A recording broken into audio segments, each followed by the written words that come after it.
Namaste everyone, it's Leeann Carey and Jules Mitchell from Leeann Carey Yoga. And we're actually going to demonstrate something that you would learn if you attended one of the Yapana yoga style foundation intensives. And we're actually having one coming up, I believe it's in March, and it's at the LCY headquarters in Torrance, California. What's great about attending it here is that we have 11 sets of wall ropes, and everybody gets to use and learn how to work these ropes, so it's really great. One of the poses that we go over is Adho Svanasana, downward facing dog pose. So we're going to actually show the variation for it in the ropes because you can see how you can receive traction and support at the same time. So Jules steps into the ropes, she crisscrosses them behind her, and then she steps one leg in and then the other leg in. And you just take the handles of the ropes right up to the hip creases.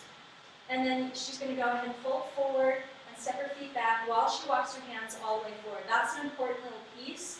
Otherwise, you won't receive any of this support. So you have to walk your hands forward as you walk your feet back. And I just have her heels, how we typically practice this is the heels are up over the base board just a little bit. And what's wonderful about this is look at all this length that Jules gets. Now, someone who's really, really flexible in the shoulders may tend to sort of collapse in the shoulders.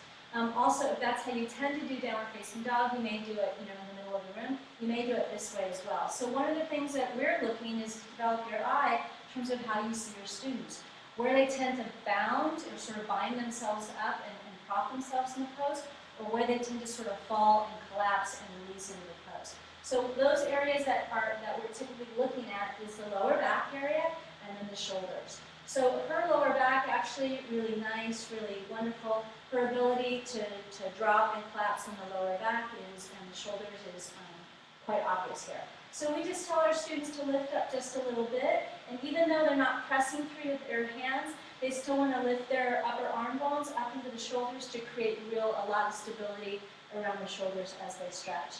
And then the adjustment for this, I'll have my backside view for just a second. But the adjustment is just the same. So we take our hand, bring it to the sacrum, the fingers are away. I'll try to step inside a little bit. And just push right in the center. And actually, I'm going to go ahead and bring the whole backside view because it's a little off-center for her, which won't be that comfortable. So I just get, there you go. So as soon as you hear the moan, you know that it's right. And let's just say that you obviously don't have the wall rope, so go ahead and come on out. The adjustment that you would give would be with a belt. So she comes into the pose, and we take the belt and bring it to the top of the thighs, and bring the foot through, lift up and back. It's always about traction and support, lift up and back, and then she can just release the head all the way down. There are other kinds of things that we do with the shoulders if necessary. Great, awesome. Okay, so there they are. Thanks for watching. Namaste, everybody.